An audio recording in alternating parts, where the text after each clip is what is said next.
Souviens-toi des lèvres de la croix.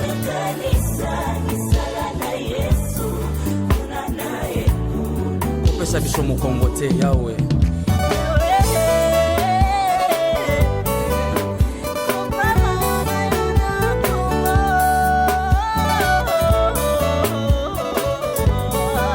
Tosengi mawana yo na mboka na biso. Merci Jésus.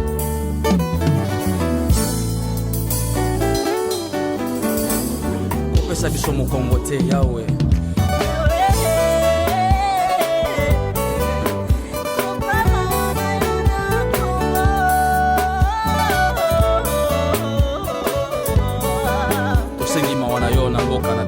Merci Jésus.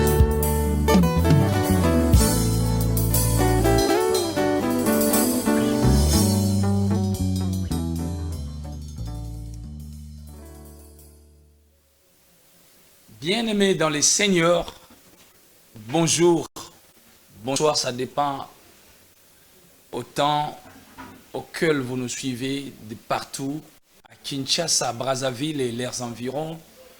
Vous êtes bel et bien branchés devant vos postes téléviseurs en train de suivre cette tranche évangélique dénommée les temps de l'évangile. Les temps de l'évangile, tranche oyo ememelaka bino Yesu Masia na mabota, elongo na ndeko na bino Doli Madimba. Tozali bae oyo Yesu abikisaki pona kosalela ye. Nous sommes sauvés pour servir. Sauvé pour servir. Yope ndeko nanga mwasi ndeko mobali. Papa maman zotala ngai. Ozalaki sauvé pour salela Nzambe. Tokosalela Nzambe ndenge nini?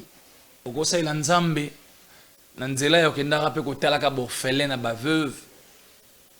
Tokosalela Nzambe na nzela ya okendaka kosoigner ba vieillard na ba homme de vieillard. Tokosalela Nzambe na koteya ndenge na oteya. Okosaila Nzambe na loyembo, okosaila Nzambe na protocole, okosaila Nzambe na intercession mutama bondeli, okosaila Nzambe de diverses manières. Ça dépend de la disponibilité oyo Nzambe a pesio na bolingo zana ngona motema pona kosaila Nzambe wa. Que Dieu vous bénisse, nebi ke bozala tellement béni tout au long ya tranche ya lelo. Parce que nous allons parler de la part du Seigneur. Et quand la parole est venue, la parole a guéri. C'est ce que dit la Bible. La parole est venue et la parole a guéri. Nabi ke lilobo eko bima na pokwa lelo, eko bikisa yo papa, eko bikisa yo maman. Lilobo eko bima na pokwa lelo, eza po na délivrance, guérison pe miracle ya vie na yo. Parce que Jésus-Christ est Seigneur. Il est le même hier, aujourd'hui et éternellement. Il n'a pas changé. Oh ya salaki na tango ya Abraham, ya Moïse, ya Elia. Nzambe wana capable ya kosala ngo lelo elongo na yo na ngai. Nzambe wana bongwani te, la même puissance, le même pouvoir, la même force. Oh ya utilizaki n'époque wana, aza capable ya ko utiliser yango lelo pona ko kangola yo na moniama ya moini satana, pona ko bimisa yo kati ya bobola ya pasi ya nzala ya kozanga. Il y a diverses formes, il y a passion aux les canavinayo. Na rassuré que c'est Dieu là est capable, il est le même hier, aujourd'hui et éternellement na bandeli pour na koyebi sayo ke Nzambe azana bomoy. Yesu Masia kufa c'est quoi? Les lois azana bomoy, c'est un Dieu véritable, un Dieu réel. C'est lui là Jéhovah. C'est lui là l'Éternel, le Dieu des armées. Il s'appelle Jésus-Christ. C'est lui le Saint-Esprit. Il agit maintenant dans nos vies. Na bandeli koyebi sayo ke Nzambe wana bako sayote a se manifester lokola Dieu le Père na moment ya Abraham, Moïse na Elia. Aye la nzoto ya bomoto ye wana Yesu l'envoyé de Dieu azalaki Nzambe. Akufi akiti na lilita. Sima mikolo misato asekui azongi na nkembo. Azozela yo na ngai to netwa mamukolo wana tokende ko sepela na ye longo. Pe na tango azako agir au travers le Saint-Esprit, c'est lui le Saint-Esprit. Il est Dieu, il s'est manifesté de trois manières. Bako sauter, il n'y a pas de débat. Donc côté on a débat exact, Yesu azanzambe. Yende Jéhovah, yende Yahweh, yende Éternel, yende Jésus, yende Molimo Santo. Azanzambe akotika lanzambe. Ba on misa twana ba former kaka moko. Trois personnes en Dieu, oui. Il est Dieu, Jésus-Christ. Yango nazo senga yo pesa biso motema, pesa biso matoi, pesa nzambo confiance. Même si ozo mona makambo ezo ke lokolo ezo simba te, na lingo perdre espoir te, pesa nzambe confiance, nzambo ya kosa ki Abraham te. Abraham stérile nzamba ebisie, je ferai de toi un père de multitudes. Pelelo biso so bakitani Abraham. Nzamba sala postérité ya Abraham lokola minzoto na likolo. Ebele otozali etuluko otozali nde nzambe alakaki Abraham. Nzambe wana kosa Moïse te. Ayebisa ina obimisa libota na ngana Egypte ba okenda moka Canaan pe Salema. Moïse na bana Israël ba mona mai ekabwana. Mai ekabwani ba okatsa sec. Ba uti Egypte ba traverser désert ba 400 mer rouge à sec. Pe ba kenda na mboka Canaan ndenge nzambe alakaki bango. Nzambe Elia oya kitisa moto na montagne ya Carmel. Oya konfonda ba prophète Abal. C'est Dieu là est vivant. Nzambo azalaki na Dawidi. Azwa moboko limpate na solo ya nyama na nzoto. Pe atombola mokonzi na mboka Israël. C'est Dieu là est vivant. Il est réel est-il Eloi. Nzambo aitandaki ba limite ya Jaébet. Il est Dieu. Oya benga Gédéon vaillant héros. C'est Dieu là agit jusqu'aujourd'hui. Nzambe wana lokotaka na se atomboli likolo. Azan nzambo apesaka mbongo na bampiaker. Azan nzambo oyo abikisaka ba malade ba médecin ba déclaré incurable. C'est Dieu là le guérit. Notre Dieu. Azan nzambo oyo azwaka mwana ya botami na bato ya maboma mibale akolisi epe akomisi ye mutu. Azan nzambo oyo apesaka basi bikomba bana. Basi yo bakata na ba trompe. Nzambe wana azan nzamba miracle. Yo mutu ndi matin na ina ebisa yo que c'est Dieu là est capable. Maladie yo la liso na mbeto hôpital wana eko boma yo te. Nzamba komoni sa gloire na ye. Pesa nzambo motema. Na ina ebisa yo que kisi ebiki sakate. Minga nga ba tretaka melo biko utake pai na Yesu. Notre Dieu est un Dieu de guérison. Il s'appelle Jehovah Rapha. Asalaka bikamwa Yesu na biso. Abiki sakaba malado minga nga balembani. Yango nazo ebisa yo que ko lembate. Batela ilikia Yesu Masi azo sala.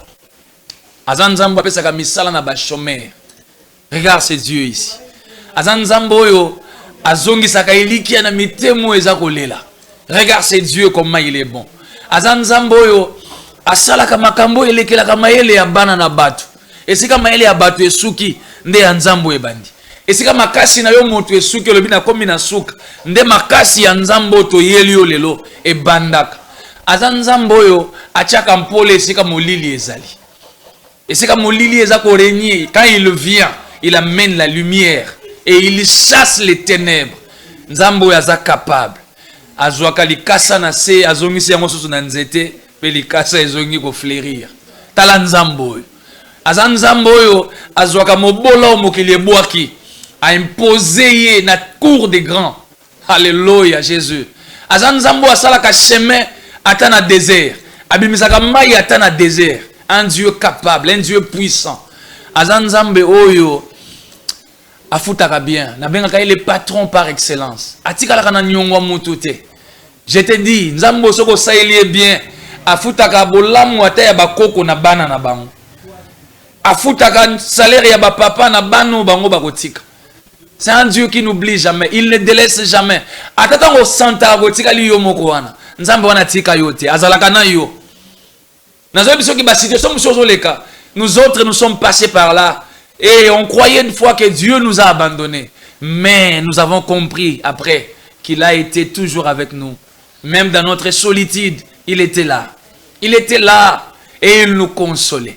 Azan nzambo oyo apangusaka mai na miso. Non seulement apangusaka mai na miso, alandaka liziba ya pisoli akausi yango. Azan nzambe oyo akotaka makambo ya ba oya ye. Abundelaka biso bitumbo miso emonite mais apesi biso elonga. Oh Jésus, il est tellement merveilleux. Azan nzambe oyo alanda Lazare kino na nkonda. Lazare akufi sima mikolo mine il sentait déjà si akomi ko pola. Il s'est décomposé. Mais na bolingo ya Yesu aya ebisa Lazare sort et Lazare est sorti du tombeau. C'est un Dieu capable, un Dieu puissant. Ko réduire nzambe na biso na sete. Azan nzambe monene. Azan nzambe ya bolingo, nzambe ya nguya, nzambe ya ngolu, nzambe ya makasi nyonso. Soki na bomengo malamu ya kotikela bana, eza kombo na Yesu. Ce que bon mengo malamu ya kopesa bana ndeko na ngai eza kolakisa bango nzela ya Nzambe. Okotika mbongo bandeko bakobotola. Okotika mituka ekokufa, mapangu bakobotola. Mais soko kolakisi bana nzela ya Nzambe, baotika la ba riche parce que Nzambe aza faiseur des riches. Alléluia. C'est un Dieu des riches et c'est un Dieu des pauvres. Na kati ya pauvreté, il nous soutient pour nous amener à la richesse. Il nous change, il nous transforme. A changer ka statut ya batu. Abalisaka ba lakela même abeba balate. Omoni yom tra bila ke mabeba lakela na famille yoko balate. C'est Dieu là est capable ya ko balisa yo. Nzamba sa capable ya ko longola bila ke maboye kanga yo balate. Apesa yo libala ya tina. Aza Nzambe oyo tangu tokoma kana suka ayaka au secours. Il est le secours qui ne manque jamais au temps de la détresse. C'est Jésus. Alléluia. Yo zoka kataya ko buka mabolongo pebe ya Nzambo. Ayoka kalosambo. Oya salama to ya yoka. Oya salami swa monaka. Asalamu no kwa zana maloba ya koloba. Na ebi mukolo mususu Yesu sebisa ba yekoli mais batuyo so bakei botika lipona nini. Ah, j'aime la réponse de Pierre. Ah, c'est Seigneur. Batuyo so bakei parce qu'ils n'ont pas compris. Mais c'est ton révélation, c'est toi la parole de vie. Tokende lisusu wapi. Yonde maloba na bomoy. Yesu non seulement azana maloba ya bomoy, azana malobo yo et consolaka. Tala maloba na Nzambe ndenge na memelio il faut me kimia na motema na yo. Na elio Nzambo ya kotsaka kimia bisiko kimia ezalaki te. Azan Nzambo oyo aleka bisiko yoko koleka te alekeli yo yango abongisi asali pour être yo ya koleka na kimia. C'est Dieu là est tellement merveilleux. Nzambo na yeko yebisa yo na pokwa ozolanda ngai. Papa maman nazo biso ke tango bikamo esilite. Question ezaka yo bongisa motema na yo. Tala etamboli na yo. Tala lolenge nini ozako se diriger na sena moyo. Bongisa etamboli. Luka Nzambo yo. Nzambo ba luka kaye. Soki oluki Nzambo na motema mobimba. Aza Nzambo atika ba oyo ba yake pai na yete. Alobi moko te epai na ye bongo azonga maboko pamba. Moko te akota na présence na ye bongo abima lolenge akotaki. Aza Nzambo soki koluka ye okoya maboko pamba abimisi yo na quelque chose. Na sauter, quand tu cherches Dieu de tout ton cœur, de toutes tes forces, de toute ton âme, il vient et il te change, il te transforme. C'est un Dieu puissant, capable. Et ça, c'est ce que je veux Nzambe na biso. Asilisa makasi ya Satan. Aniatai nekulusu. Nekulusu Yesu a cloué ki ba pasi ya yo na ngai. Nekulusu Yesu a memaki malédiction, condamnation, mauvais sort ezalaki likolo na yo na ngai, ye alataki yango.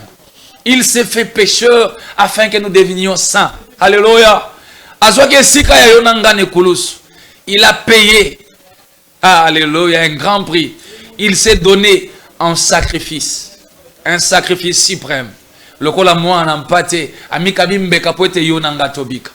Il a restitué toutes choses à sa place. On l'appelle éternel, le Dieu des armées. Je te dis, Jésus-Christ est vivant, Jésus-Christ est réel. Les problèmes avec toi, pesa motema, pesa makanis, landan zamboyo, lukae na motema bobimba, tika masum. Abandonne la vie des péchés. Le péché t'amènera à la mort. La Bible dit, le salaire du péché c'est la mort. Si tu pêches, tu es condamné à mourir. Mon frère, ma soeur, papa, maman, tika bomo ya masum, bongo la motema, lukan zamboyo.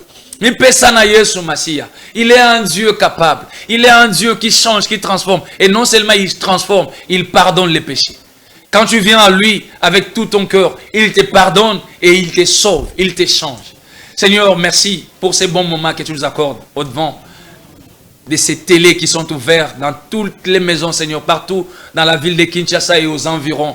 Seigneur, laisse que ta puissance affecte les familles maintenant. Toutes les familles qui nous suivent, toutes les familles qui te font confiance, oh Dieu. En ces lieux, en ces nets moments, nous les bénissons. Que ta bénédiction les atteigne, transforme leur vie. Illumine-les, Seigneur, par ta lumière. Seigneur, accorde une nouvelle vie à cette famille qui me suit en ce moment. Bénis papa, bénis maman, bénis mes frères et sœurs qui me suivent, oh Dieu. Et Père, opère un grand miracle. Dieu, accorde ton salut dans toutes les familles de la RDC, les familles d'Afrique. Oh Dieu, que ta main puissante, Seigneur, descende maintenant et agit. Oh Dieu, Que ta main puissante agisse, oh Dieu, dans toutes les familles qui nous suivent. Que les malades soient guéris, que les morts ressuscitent au nom de Jésus-Christ. Que tous ceux qui sont enfermés soient délivrés au nom puissant de Jésus-Christ. Tu es un Dieu de délivrance. Et nous croyons que tu es vivant et que ta parole est vérité. Ta parole est vraie. Seigneur, nous voulons maintenant parler de ta part. Accorde-nous ta puissance. Que l'onction divine comble nos cœurs et nos âmes. Que ta sainteté nous inonde, oh Dieu. Que ta puissance nous agite. Père, laisse que la sagesse et l'intelligence humaine disparaissent maintenant. Et que la sagesse et l'intelligence dans nous puissent maintenant, Seigneur, commencer à agir. Oh Dieu, laisse que l'homme disparaisse et que tu apparaisses. Laisse que l'homme ferme la bouche et que tu parles maintenant. Quand toi tu parles, Seigneur, les familles changent. Les familles sont délivrées. Nous voulons que tu parles. Nous voulons t'écouter. Parle-nous, Seigneur. Merci, Seigneur Jésus-Christ. Merci. Pona yo muto pesi biso mato ipe misu na ngongo tolingi koyoka nzambe na bomo. Tozana mukanda ya Luc chapitre 16. Luc chapitre 16 verset 20 au 30e verset. Luc chapitre 16 des 20e au 30e verset. Nous voulons lire la Bible. Et la Bible, c'est notre constitution, nous les chrétiens. Alléluia. Ndeko na biso welcome. Na ebite nzembo nyoko proposer biso siko soit le nom de Jésus poto meka un peu comme la maille avant que tout temps la Biblia oyo. Na biso mukanda ya Luc chapitre 16 20 à 30 si ma Elohimbo oyo moi tant muke tozo Elohimbo pour na ko méditer, nous allons revenir pour lire la parole. Le nom de Jésus, c'est la chanson qu'on va nous proposer maintenant. Welcome si tu es prêt. Ndeko Jores Mazina, play.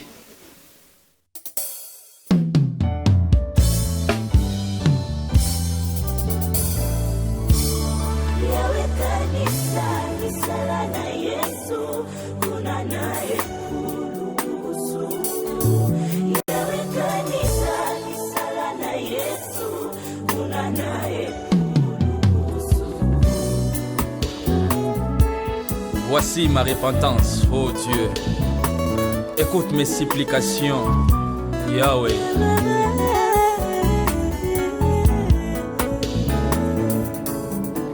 Nakolela, nakolela, atambala kama inokolimbisanga ya Yesu na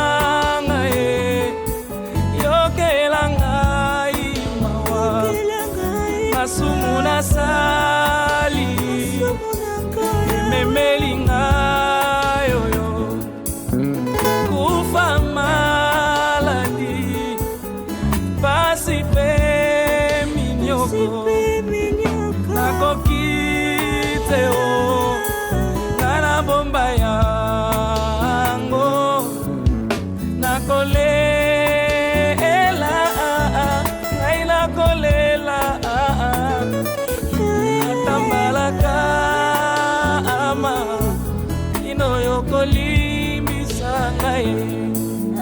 ya Yesu nanga yokelanga imawa asumuna sali memelinga yoyo kufa maladi pasi pe minyoko nakokite o bomba yango ya Yesu nanga limbisa ngayo Yahweh soki yo kolimbisa te nani mosusu o Yesu Masia toye liboso na yo na mikumba papa pasi eleki minyoko kolela. Moi je pleurerai même 1000 fois jusqu'à ce que tu me pardonnes, mon Jésus. Lève-moi par ton sang, purifie-moi, Yahweh, Yahweh, nakolela, nakolela, Natambalaka ama ino yokolimbisa ngai nakolela ngai nakolela natambalaka ama ino yokolimbisa ngai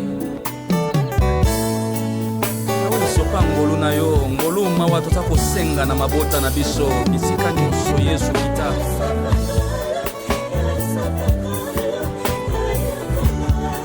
tozolela liboso na yo mosantu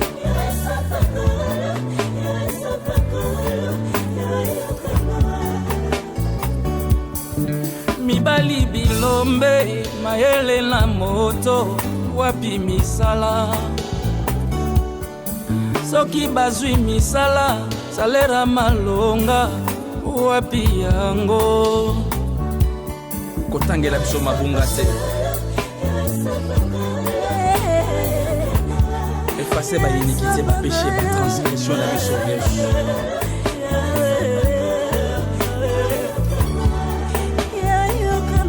basi kitoko bilombe bote ebele kasi wapi mabala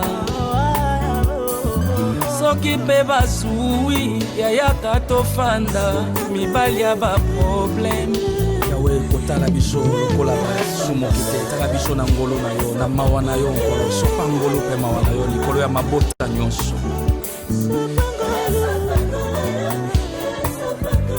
yawe sopa ngolo yawe yoka mawa mibali bilombe mayele na moto wapi misala soki bazwi misala salera malonga wapi yango Jésus sopa ngolu pe mawa na yo likolo ya maboto ezolanda biso mawa na yo nzambe nde tokosenga tala soki mawa nzambe kiti na vie na yo tu verras que les choses vont changer au forcer sous vite soki mawa nzambe kiti olongo na vie ya mécanique vie ya koforcer au côté na vie automatique au makambo etambola yango moko sans forcer yango forcer ngolu mawanzambe kitalikolo na toi na mukanda ya Luc chapitre 16 na moto banda na verset 19 tokititi na verset 30 Luc 16 19 à 30 nous lisons au nom de Jésus-Christ. Il y avait un homme riche qui était vêtu de pourpre et de fin lin et qui chaque jour menait joyeuse et brillante vie. Un pauvre nommé Lazare était couché à sa porte, couvert d'ulcères et désireux de se rassasier des miettes qui tombaient de la table du riche, et même les chiens venaient encore lécher ses ulcères. Le pauvre mourut et il fut porté par les anges dans le sein d'Abraham. Le riche mourut aussi et il fut enseveli dans le séjour des morts. Il leva les yeux et tandis qu'il était en proie au tourment, il vit de loin Abraham et Lazare dans son sein. Il s'écria: Père Abraham, aie pitié de moi et envoie Lazare pour qu'il trempe les bouts de son doigt dans l'eau et me rafraîchisse la langue, car je souffre cruellement dans cette flamme. Abraham répondit: Mon enfant, souviens-toi que tu as reçu tes biens pendant ta vie et que Lazare a reçu les maux pendant la sienne. Maintenant, il est ici consolé et toi, tu souffres. D'ailleurs, il y a entre nous et vous un grand abîme, afin que ceux qui voudraient passer d'ici vers vous ou de là vers nous ne puissent le faire.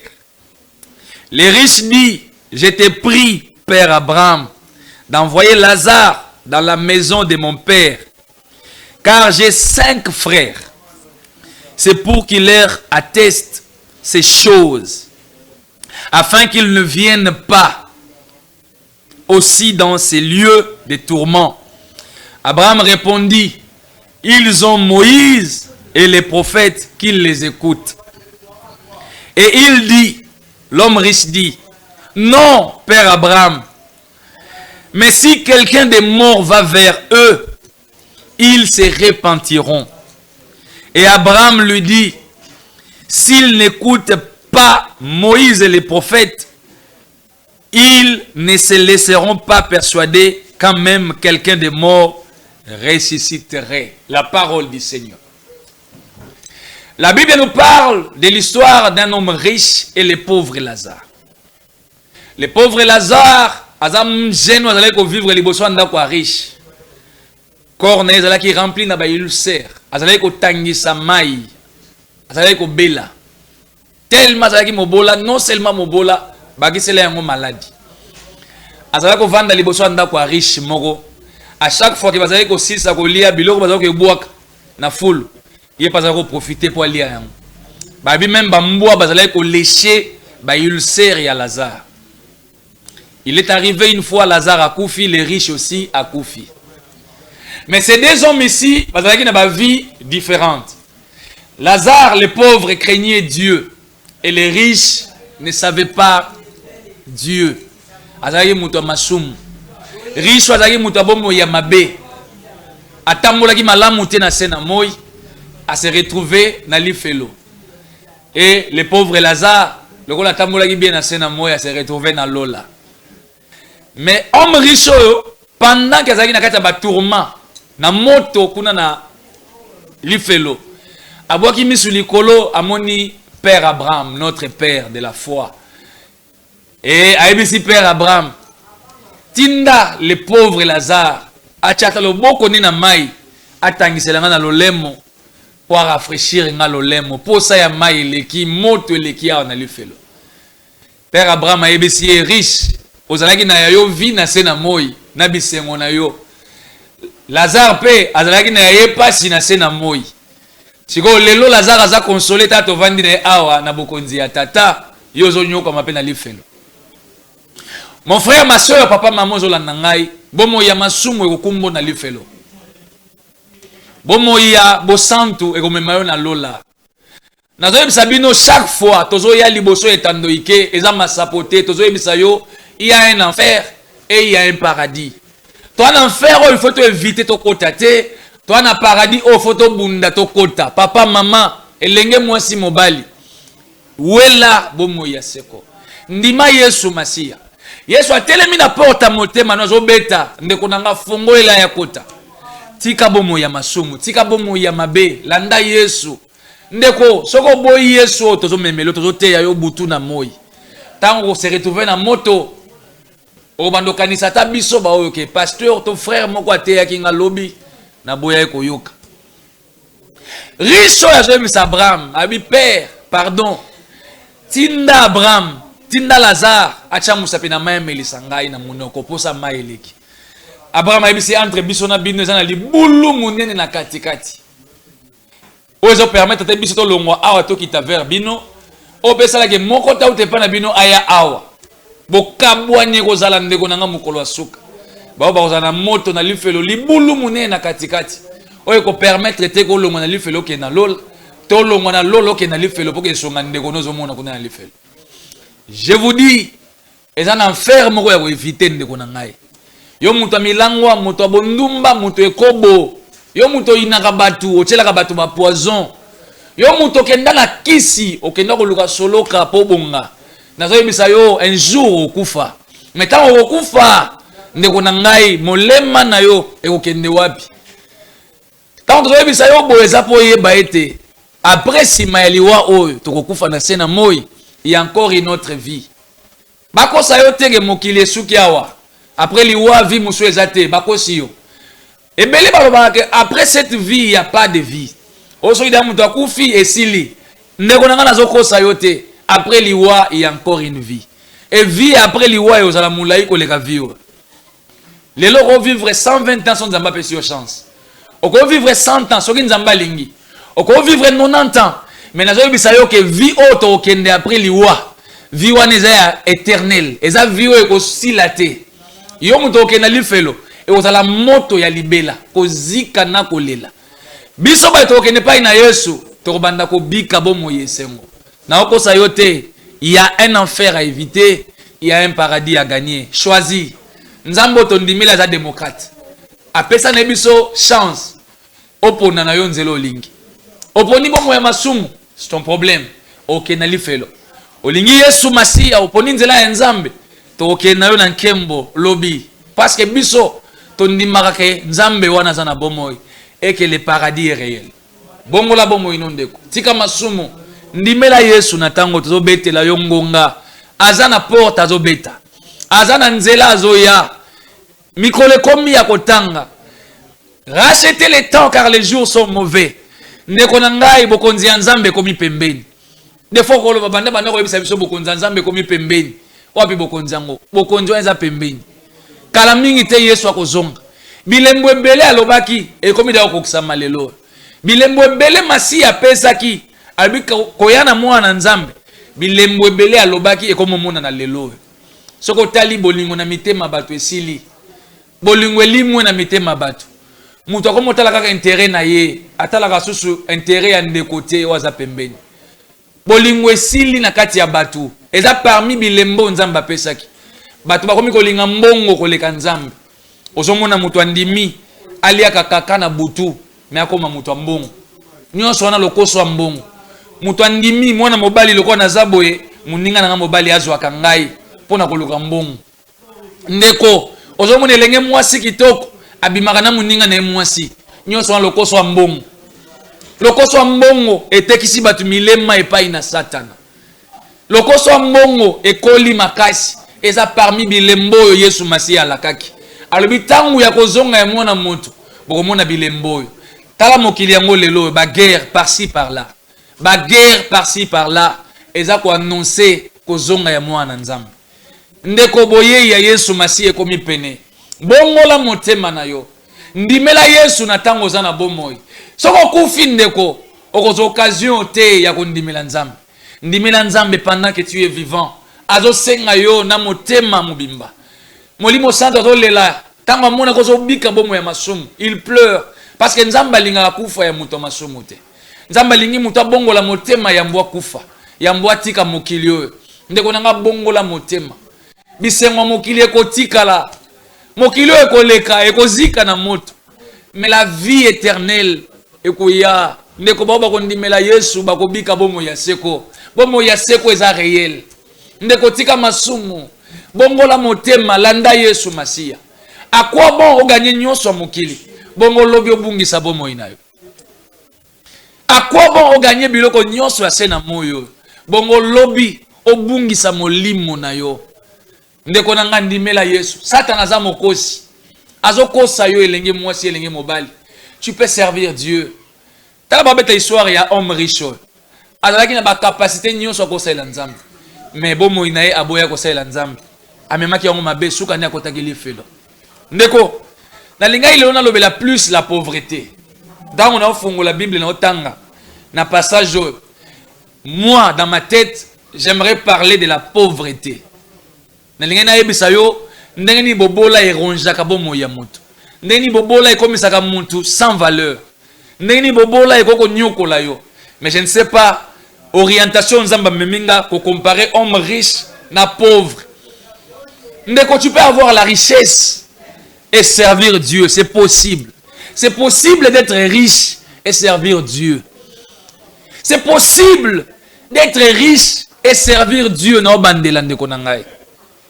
Et ça moi difficile na mobola sa Nzambe. Mais si on mobola amikangi boya sa Nzambe pe akelola, c'est pas facile. Mais pour un riche, c'est facile. Ya osela Nzambe. Parce qu'un riche, tu ne dépends de personne. Personne ne t'impose. Mongo epesa ka pouvoir. Mongo epesa ka valeur. Mongo epesa ka mutu ba capacité azana ngote des fois. Tala bata mbongo tozana bongo. Omona mutu mbongo atangi mingi tazama yele te. Mais tango na mbongo ako engager bato mayele ache bongo pembeni na ye. Intelligence na sagesse ya bato ekomo ko saela ye. Mutu mbongo ya ndoki azalaka te. Mutu mbongo ataza zoba bozoba ne koma mayele.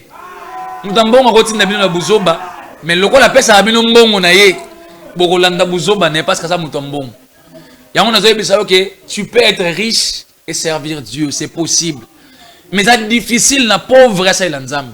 So moni un pauvre ça ilinzambe. C'est que c'est un exercice très difficile. Yango zo mona même nzamba lobeli ba mérite na bango a. Parce que Dieu sait qu'avec la richesse, mutwana moi ba facilité belé. Mais sans la richesse, eza vie à passe. Eza vie à kolela, eza vie à sans valeur. Mobola azara maïle te, mobola azara oh mona ba sage bazolo ba la sagesse des pauvres est méprisée. Au cause la très sage, mais parce que tu es pauvre, mutoyo ko ozalate. C'est difficile de servir Dieu dans la pauvreté. Mais naibite nzamba olingana lobela yo par rapport ya vie ya malamu na sena mo. Ndeko na ngai richesse nzamba pesi yo eza posela ye. Et puis nazo s'appelle yo muto kena oluka richesse na kisi, il est temps au renoncer. Il est temps au tika. Yaka na Yesu, Yesu apesa kambongo, apesa la richesse. Akopesa richesse non seulement ekosunga yo, ekosunga na bana na ba famille ozana ba na ba ningo baza pembeni.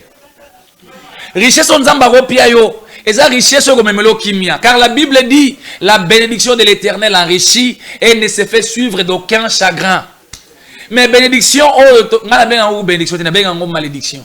OK zo mbongo na kisi, ozu mbongo na showbiz, ozu mbongo na nzela ya franc-maçonnerie, okoti na ba secte ya molili okeluka mbongo.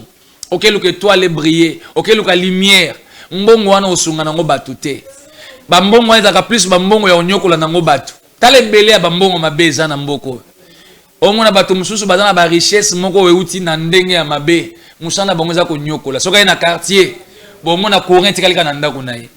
Aosala effort bino nyoso boza molili, ya tika na courant. Aosala liboso ndako na bongisi kitoko, balabala nyoso salite.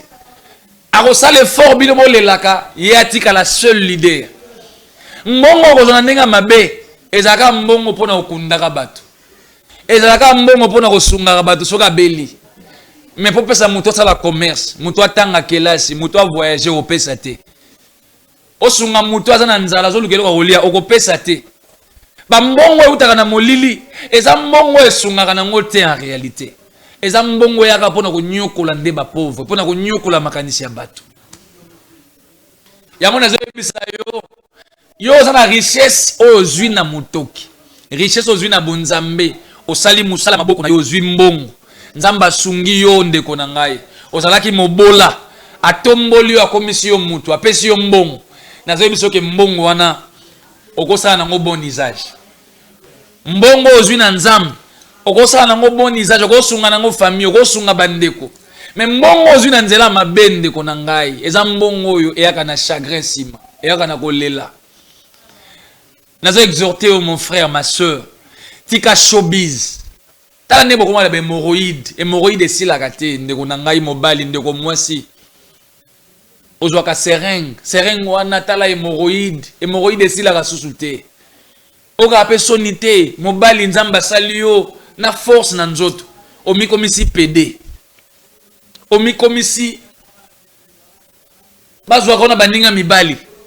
Est-ce que oza na fierté susu ya bomoto lisusu yo mwana mobali otala ngai. Malgré ovana ndako bien siko vanda kana. Malgré otambola mutu ka cher, mais oyebi na conscience na yo ke mbongo na zanango na zwi yango na nzela showbiz na bimanga na baninga na nga mibali. Hémorroïde esila ka susu te. Ndeko na ngai. Il est temps que tu renonces à cette vie. Il est temps que tu changes. Nzamba salaki yo mutu na fierté. Nde na zabu na mobali, jamais moninga na mobali akozwa ngai. Impossible. Ça ne peut jamais se faire. C'est l'abomination. Bonyama. Moi si elenge moi si kitoko ko vana na ndako libala. Omi komisa lesbienne. Obi marana bande kono basi. Fierté na yo ya bomoto eke wapi. Oteki bomoto na yo pona mbongo, po bonga. Malgré zo vana na ndako bien. Lelo comme influenceuse. Ba otala na TikTok, ba otala na Facebook, ba otala na ba réseaux sociaux, o mataka ba avion. Ola sa baninga no basi. Ndenge yo voyageaka, ndenge yo sombaka biloko, commerce wana sala, eza na kaka couverture. Pozi pa misano mabe, misano molili lesbienne. tu seras jugé, tu iras en enfer. Okozika na moto ndeko mwasi. Tu ne peux pas construire ta richesse na bo nyama, na bo satana. Okomisela mbongo te na nzela bo nyama bo ndeko na ngai. Tu es appelé à changer, tu es appelé à te repentir, à suivre Christ. Christ te cherche. Jésus-Christ yo a telemi liboso etandoike. A telemi liboso a tele na yo. Azoye bisa yo yaka. Bongo la motema. Okozika en enfer. Tu iras en enfer. Ndeko na ngai à cause ya ba pratique, à cause ya banzelo koti. Nzamba na posa na yo bongo la motema. Nzamba lingo tika bomo ya mabe, bomo ya masumu yo koti. Bomo yo komema yo na lifelo. Ndeko na ngai okoti science occulte, pas si eleki okoko supporter te. Ok luka banganga, ok luka monda molili, yo wana franc-maçon, na rose croix, yo wana na banzela molili, ok luka mbongo obonga. Ndeko mbongo wana osana ngo eloko te. Mbongo wana ko memelo bonheur te, et ko memelo ka souffrance. Il est possible de servir Dieu avec ta richesse, mais quelle richesse? Okoma pe ko yo célèbre orgueil une église. Nzoko sana mbongo no mabe, ozo ko sala ba tapage une église. Ok, na pe ko sunga nango ba orphelin ba veuve, nzoka mbongo mabe. Misusu bango lelo ba pesi yo moi poste à responsabilité na mboka. Okomi ministre, okomi député, okomi sénateur, okomi PDG, PCA. Ba nommé yo poste la mboka. Mais okomi sili benga ya l'état lokola poso ya yo. Okomi si kesi ya l'état lokola li benga na yo. Ozo yiba mbongo à l'état, ozo tala tate, population yo souffrir. Ozo yiba mbongo à l'état, ok lesa mwasi no na bana, politicien ozo tala ngai. Nzamba ko bengo ne sambiselo. Okotika bano na mwasi na condition nini. Tala ba maladi boku fa nango. Tala ndenge bosila kasuka na bino bino boyiba ka mbongo à l'état. Eza mbongo moko eza sacré. Mbongo à l'état ba yiba ka ngote, papa ministre. Mbongo à l'état ba yiba ka ngote mandataire, PDG, ambassadeur, PCA. Mbongo à l'état eza ya yote, eza richesse ya mboka. Il faut la partager équitablement. Tant que vous avez mbongo à l'état, ok de coller sango mwasi na bana, vous avez résultat nini lobi. Ya ngomoni bobota ka bana babizengi, bobota ka bana mwana otindi na classe ya boy class. Otie na ba condition même na poto mwana azaka muta ba drogue, muta ba via mabe parce que mbongo bokoli na mwana za mbongo nini. Ya ngobela ka ba maladi ya makasi na lobaki yango. Na lobi nzamba sala biso ngolu. Ba homme politique nyonso ba yiba mbongo l'état, ba kufa na ba maladi ya makasi. Maladi yo même minga nga ba oluka ngo ba omona te. Ba omolukela ngo na kombo. Nelo sambo na biso. Yo zo nyokola peuple ebele oyo. Ozo yiba mbongo à l'état yo moko mutu moko ozo yiba ba million. To senga ka nzambe Seigneur s'il te plaît. Ba oyo nyonso ba yiba mbongo mboko. Ba bela maladi ya makasi. Ba kufa na ba accident. Abimi boye mutu ke baluke sali tono ebeti ta 8 tono. Et puis, la tono wana mutu ke tika la bazolu kata ndenge ya obimisa ye moyeza te manza nze finani ya finani na kati lokwa sardine parce que bozo iba mosolo à l'état omoni mutu asili si université alobi na za universitaire na za docteur na za licencié gradué ba pesi au poste à responsabilité ozo iba mbongo à l'état pona ko nyoko la peuple ozo iba mosolo à l'état pona ko nyoko la population. Allez, mbongo wana ko elesa mwasi no na bana obali ba makango koma na ba 8 bureaux 9 bureaux ozwe la basi ndaku mokili o mobimba yonde muto makasi justice elandaka yote biso lo sambo na biso lokota na makasi ya kosala eloko te toyebisa ka nzambe bato babela maladi ya makasi basala ba accident bana bango bazaka mitu ebuza bato komelaka ba drogue ba bombe lelo sambo biso tosalaka lokota ozoyiba mbongo ya l'état tosamba ya malamu pona yo. Nous soutenons ceux qui ont la morale. Bao nyonso basala musala l'état na elengi. Awasala musala l'état na ko banga nzambe. Bao wana bao mériter le sambo ke nzambe batela pesa bango mayele. Mais yo moyibi to sambe ya nini pona yo. Ata pe to sambeli malamu nzamba ozongi loka mabe. L'épée de Damoclès likola mutuna yo. Oyibi mbongo à l'état lelo okofuta ngo na bopito. Oyibi mbongo à l'état lelo okofuta ngo na nzela ya bana bana bako yibombongo. Ochembongo na coffre fort mwana yibi na coffre fort akenango mbongo mabe l'argent sale bobo ko na ngo ban. Que Dieu vous bénisse bino ba bosaila ka nzambe bosaila ka mboko na bolingo na kimia na esengo na motema Peuple congolais, que Dieu vous bénisse. Le sambo na biso ke ndeko bongo la mitema. Tant que zo lobao bongo la motema changer vie. Ndima Yesu Masia. Kozela te koma trop tard. Et koma trop tard. Tangu Yesu akozonga ndeko na ngai et que yo kufaki na bomo ya masumu. OK na lifelo. Change ta vie mon frère ma sœur. Eza malamu to bondela pona yo ndenge anozo benga obi pasteur sambela pona ngai. Nako sambela mais yo za na vie nini. Ebele ba benga biso abi l'homme de Dieu prie pour moi. Mais na yebisa bango eloko moko ndeko nanga nako sambela pona yo. Mais malade ozobele uti wapi. Il faut yebo origine malade ozobela. Oyibaki eloko nani? Obotolaki eloko nani? Onyokolaki nani? Nzamba futu yo. Ato benga na sambela na ko sambela mais tant que yo bongo no motema te lo sambo nanga e kozala nul et sans effet. Yango na osenga na yo esiko ozali bongo la motema changer makanisi. Yo wana mutu akoyina oyina bato na motema. Ozana mwa mbongo muke olo salisa baninga osungaka te. Mangala na munoko kaka mangala mabe impoli o wapi. Patron impoli. Futa pe bato mbongo na bango ba sala musala olingo futa bango te. Hein? Muta makasi. Apota ngokoma na mbeto hôpital obengi l'homme de Dieu prie pour moi. Na kosambela na koloba nini? Nzamba zo futa yo na mabe osalaki. Ndeko na kosa ote nyos to sana sena moyi li futa ya moko na moko ezali. Nzamba za patron par excellence na kosa ote afuta ka mutu na mutu ko lanza misala na ye. Osali malamu ofuta mabia. Osali mabe okofuta mana mabe osali. Okolekate okofuta papa. Tout le monde va passer à la caisse. Tala nyoso to sali na sena moyi. Tokoleka na caisse mutu na mutu okofuta. Okofuta oyo salaki. Oloni malamu obuka malamu. Oloni mabe obuka mabe. Ndeko nanga na okosa yo te bakote yo prospérité. Bakote ya yo nyonso bakote yo délivrance nyonso. Mais soki to te yo te royaume des cieux tokosi yo. Soki to te yo te ko boya masumu tokosi yo. Lelo ko mona chrétien azobi man église. Église esili aza na rendez-vous au d'hôtel. Ma sœur, mon frère. Wapi bobangi ya nzambe ke wapi? Kala zaki mutu abi man église azolela. Mutu abi man église akomo tala moni mokile komi ko bangisa ye. Mais lelo mutu auti ba teye parole de Dieu. Mais azobima wana za na rendez-vous fakuta na mushina moko homme marié. Ma sœur, papa wana sa bala. Yo zolanda ye okanza sa no nini lobi. Akobebi sa vie na yo, alexelo air. Il est moment de se concentrer l'engé moi si. O lukape ayo mobali jeune lokola yo bobongi sa venir. Ko wela no tebi se mwa mokili yo.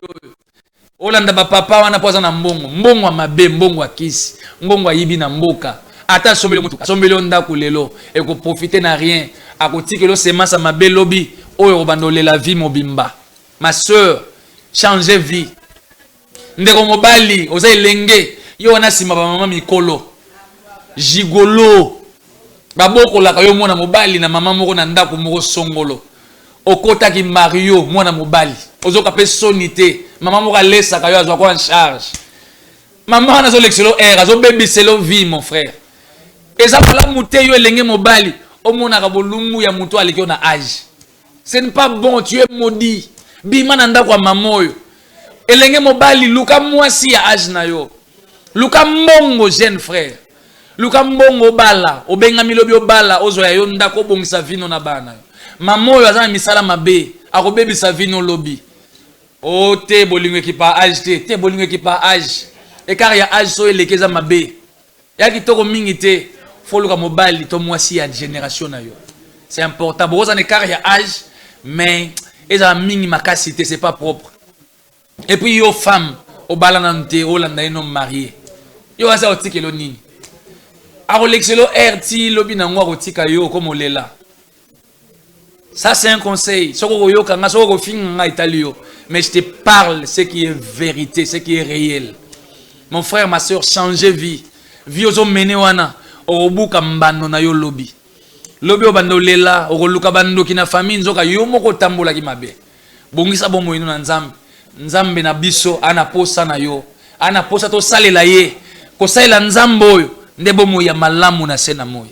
Okosaila nzambe ndenge nini na okima masumu. Quand tu pèches, tu adores le diable, mon frère, ma soeur, papa, maman. Tant que ça la mabe wana, yaba ko kumisa diabolo, ozo adorer diabolo. Mais soko tiki masumu, nzamba ko kangola yo, nzamba ko sunga yo, oyo luka kawana, okozwa ngo tango tiki masumu. Oyo c'est impossible lelo et comme le possible quand tu vas fuir cette vie de péché. Quand tu vas changer ta conduite, tu vas voir Dieu agir dans ta vie. Tika nzambe na bomoy, akota na bomoy na yo. Tombola siko maboko yo muto landi ngai. Soko nane siko sambela kate, soki no yamba Yesu te. Sala lo sambo simana ngai. Lo bankolo Yesu Kristo. Na yambio lokola nkolo pe mobiksi na ngai. Na tambusa ki bomoy na nga mabe. Lelo na ndimi koya epai na yo. Na pesi yo bomoy na ngai. Kota na motema na ngai. Limbisa masumu na ngai. Yokela ngai mawa. Nzambe na bomoy. Kangolanga na masumu. Satana oza mokosi. Zwa nyonso ya yo chakati na ngai. Bima kende na boyo.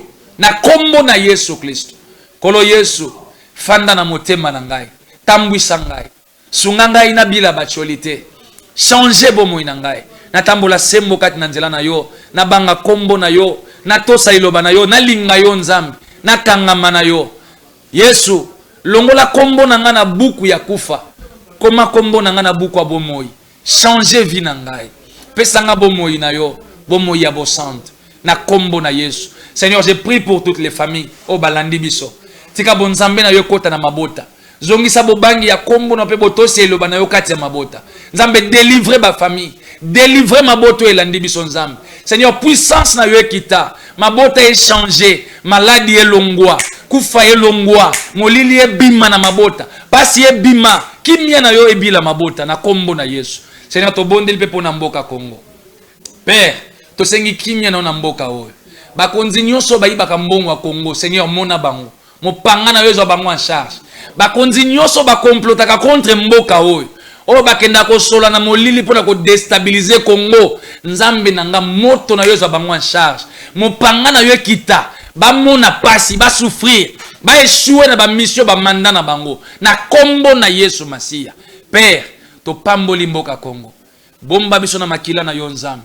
Combattre ba ini ya mboko. Pesa kimia na Congo. Pesa développement, épanouissement.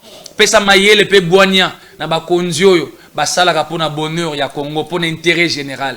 Nzambe na bomoy. To pamboli yo to kumisi yo pe to netoli yo. Oza monene obongwa na kate. Merci na bino bayeso bolandi biso.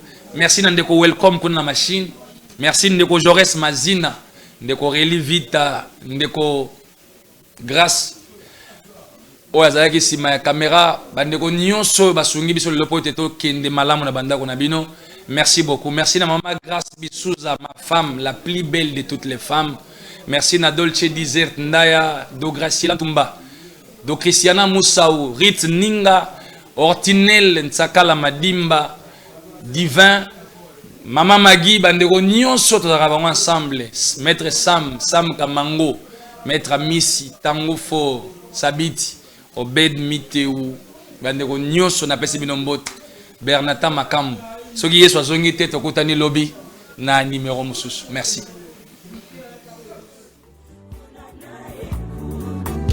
Souviens-toi des lèvres de la croix.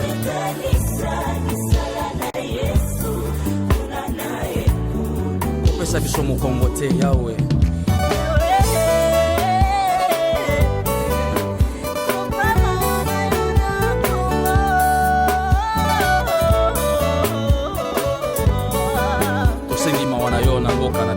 Merci Jésus.